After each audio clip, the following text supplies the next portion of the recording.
Good morning, good morning. I have a message today that I really want to share, and it's about slack. We shouldn't slack in life. We shouldn't slack in life. If you are supposed to be a mother, you need to be a great mother. If you're supposed to be a father, you need to be a great father. If you're a wife, a husband, you need to be the best at it. That's what God expects from us. We need to stand full in the role that God created us to be. That's a hard message because we all slack. We all slack. You know, in the beginning of a marriage, we're like, yeah, this is beautiful. And then after a while, we slack. We slack. We lose interest. And then we might lose what is important to us. You know, we might lose, if you're not the best mother or father, then you might lose your children one day because when they're out of the house, they just don't want to do anything with you. And that's why families are falling apart, because we're not standing in the role that we are supposed to do. We're not standing in what we are meant to do as parents or meant to do as husband and wives. We need to partner with each other as husbands and wife. At the moment, we are working against each other.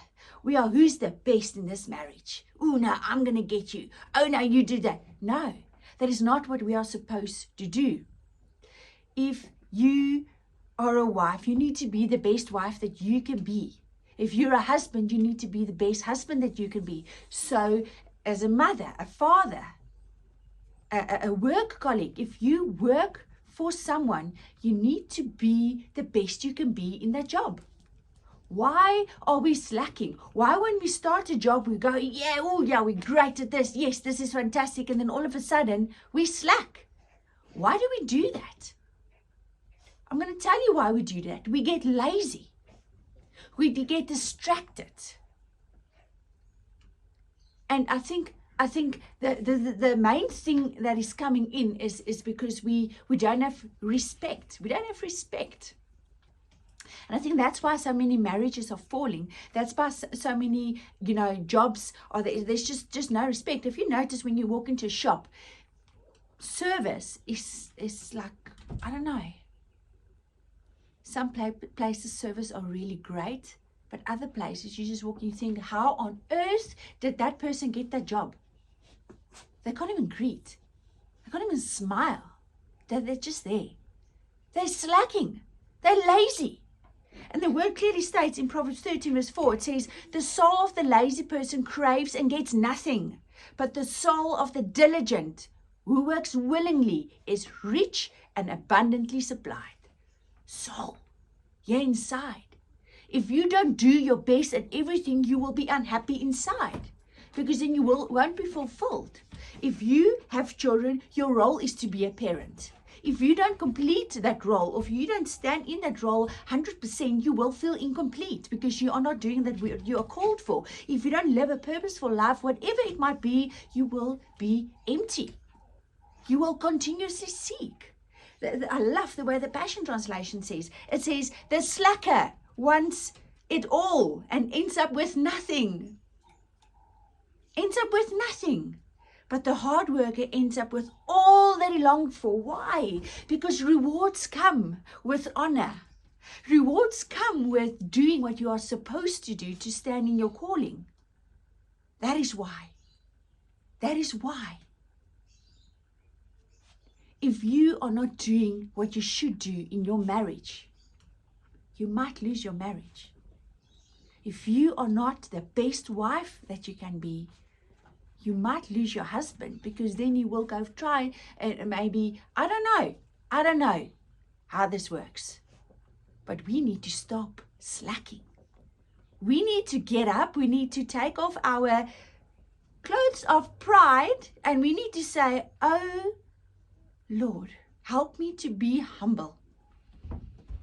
Help me to be humble and want the best for my partner, want the best for my children, want the best for my work colleague, for my boss.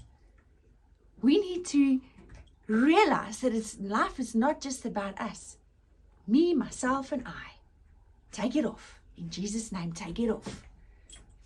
Take it off. Because the devil is doing with you what he wants. It's time that we rise up as believers and stand in what we are supposed to do. godly living in Ephesians 4. Let me just get the verse here. Ephesians 4 to chapter 4 to chapter 6. Go look there. There's marriage tips. There's family relationship tips. There's just a little bit of godly living. And then on marriage is 1 Corinthians chapter 7. Go read it. Are you standing in what you are supposed to stand in? Are you completing what you are supposed to complete? Are you who you are supposed to be? The best in what you can do. We can't always be the best, but we can do our best.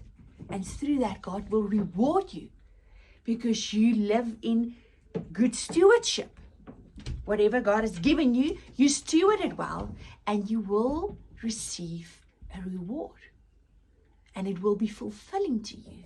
You will have joy in every area of your life if you stand in the role that God has created you to be.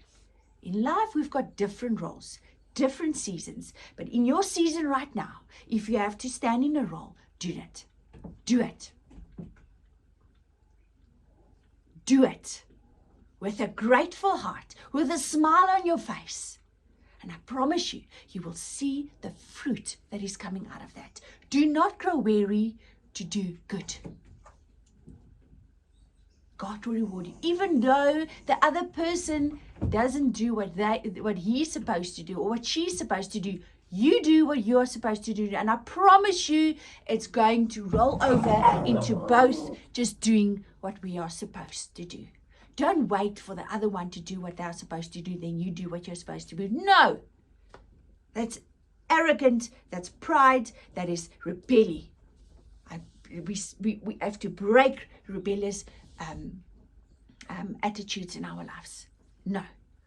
We do it, and we'll see the fruit from it. We'll see the fruit from it. I know this was a hard message, everyone. But we need to stop slacking, and we need to be really standing for what we are. We need to be diligent workers. We need to be good, the best at what we are supposed to do in life. Be blessed. Have a beautiful day. Bye-bye.